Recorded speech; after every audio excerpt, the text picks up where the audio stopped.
There's just something about the loadout. Seeing that RPG once they already were holding the best point, the high ground. You just knew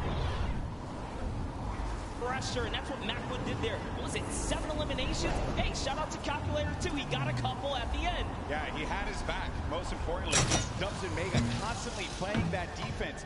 Credit to Macwood and Calculator for the way that they continue to apply the pressure. And then it was the shock, sending them down low, forcing them into that engagement. Credit to Oslo now, who threw trash instantly to see maybe he can get a cheeky trap elimination. Didn't work out for him there, but a top 3 placing for him. Certainly got to be happy with that one. And then it came down to the final moment when Calculator and Macwood together were able to push his player with their combat shotties.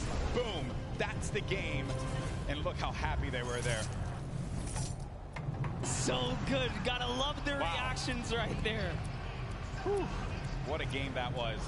Had a little bit of a slow ramp up, you know, but that's important after you're talking, you're having a conversation about where the positioning is going to be, and then out of nowhere, boom, you're in the action, you're in the fight, and things start to get wild. Great game there for Macwood and Calculator. Calculator winning on the world stage, man. Look at that. Eat your heart out, Reddit. I gotta say, you know, I'm sure he's proved a lot of people wrong. You have to respect it. Yeah. But, Golden Boy, I want to see where we stand here. Where are we right now? So at the top, it's still going to be Sap and Zate with 38 points. They have that victory royale from game 1 and 16 eliminations. Mega, Dubs, second place, looking pretty. No victory royales for them thus far. We saw Zextra and Vinny do the same thing, but it's Calculator and Macwood that jump up. They have 22 points total, 12 eliminations in that game. Let's take it one step further. That Sniper and Oslo jump up to 13 total eliminations. They didn't have anything up until this point. They just had one great pop-off game. Yeah. And suddenly, they're in the running here. It is anyone's game in the top 10 because you have to be consistent. And again, there's always those wild cards, those pop-off moments. And here's a look at page 2. Any of these guys are still in the running right now. Got Bell and Scarlet, who've been wrestled out of the top 10. The Japanese duo who had a premier game in game number 1. Saw their demise earlier on. They have 13 points there, but you saw the standings, and we're in game 3. These games are going to be so critical. Games 3 and 4 really set that tone, because once you get into like game 5, a lot of players are going to be down low. Like, there's an opportunity for you to try and get your way into that top 20, which is where you're really going to get a lot of the prizing. But for the folks that are going to be sitting in top 10 right now, I think feeling very nice about their current standings. For game 3 to be in second place, Dubs and Mega, and then Sap and Zayden still performing so well. That's the crazy part. Dubs and Mega. Everyone has been rooting for them. They're like that wild card that came out of nowhere, and they really swept the competitive community hard lately. That's right. So I did get word. We have Jordan standing by with our winners from game 3. Jordan, take it away. In a really showing up and showing off today. It's amazing, seemingly tapping in that nail on the coffin. Such a please pardon the pun, I have to say, calculated game here from Calculator and Macwood. Guys, well managed, well utilized. You dominated high ground, seemingly all of the game there. Walk me through that process of getting that high ground, attaining, and then dominating the rest of the game.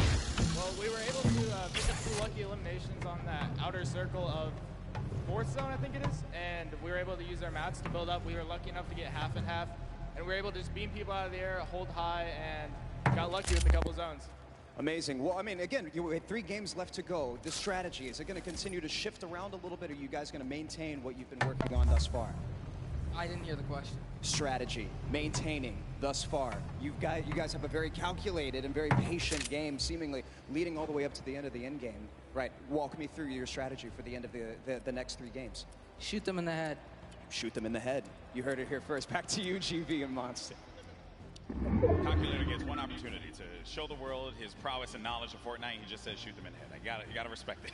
You know, some people, it's just that simple. And hey, man, maybe he's just wired that way, right? We're all wired a little differently. Calculator has clearly got his head on his shoulders, and he's ready to just shoot things. Yeah, but Macwood was the one doing a bulk of the shooting in that last game. 7 eliminations for Macwood. He looked so great, and you would expect the young calculator to be the one that leads the charge on slaying, but Macwood, man, holding it down.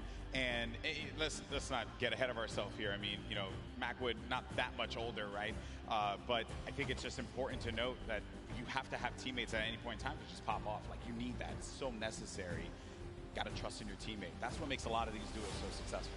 Yes, I mean, we've seen it from the start of every round. Some teams are just more aggressive than the others, and they know how to stick together. A lot of great moments in that game, and good news for us is that we got Sundown standing by to break it all down. Sundown, over to you. Thank you so much, Golden Boy and Monster. Now, we talked about Safe and Zat. We just got to talk with Macwood and Calculator, but Dubs and Mega had an incredible game from the early into the mid that they transitioned into a top 2 performance. So let's dive right on in and see what allowed to make them into the top 3. First, notice their elims in the bottom corner, but the rifle fire together. The second they see the shield is down, able to pick up one. Mega is the one who is leading the charge here. He picks up all 4 of their first elims. You can see while we're picked down, and the trap is so intelligent. Double ticks going through, places the ramp so it's phased. Knowing the yellow is there, pushes in 2 more elims, chugs flashes. Dubs stays up with just barely enough HP. You can see he's trying to trap the 4th every single time. He gets the mid-ground control. 5th elim for Mega. We talked about how high their ceiling was, unfortunately using the shockwave to go down and end up at a low ground disadvantage. Calculator and Macwood able to ride it out, but now Mega and Dubs have pushed into that top 3, challenging to be the first ever World Championship duo. The team who has possibly the highest ceiling, full qualified solos and duos. The question is, in the past 3 games, will they be able to keep it up? Will NA stay on top? Will Serpent and Hype represent Oceania and upset the apple cart? I'm about ready to see some hype myself. Let's throw it back inside for the last 3 games. Gentlemen, take it away. Well, if you want hype, got you covered, baby, because these games have been incredible. And if you're just joining us for the first time, welcome to the Fortnite World Cup Finals live from New York City. We're in the Arthur Ashe Stadium. Game 3 just concluded. We had 3 different winners across 3 different games. This is our duos competition. These players are playing for a lot of money in prizing. So much on the line here. Lives will change forever after today for those players that are on the stage and some of the folks you're seeing on your screen right now. And well, I would say in a different situations than they would find themselves in. You got Vinny and Zextro. They're right there. Satan Sav, 3 games in, still holding on to first place. It has been wild stuff. Welcome, I'm Golden Boy alongside with Monster D-Face here. And it's been a great day. Really, there's nothing more that you could possibly say about it. And as I had mentioned before, the prizing, the money that these guys are battling it out for, this is it. First place will take home $3 million. Second place gets $2.2 million. Like, that's just absurd. You get in the, where is this here? 4 millionaires, 4 millionaire duos before the weekend is over. Not to mention all the fame and clout that comes with it. So oh, yeah. I think you'll be pretty well off at that point. But everyone's a winner here. We're here to celebrate all of the competitors that made it this far to the Fortnite World Cup final stage, because those 10 weekends of qualifications were not easy. Yeah, when you get into 10th place, that's where you really start to rack up the coin. But game 4 now about to begin. Here we go, folks. Let's see who's going to come out on top. We have 3 different winners, but our top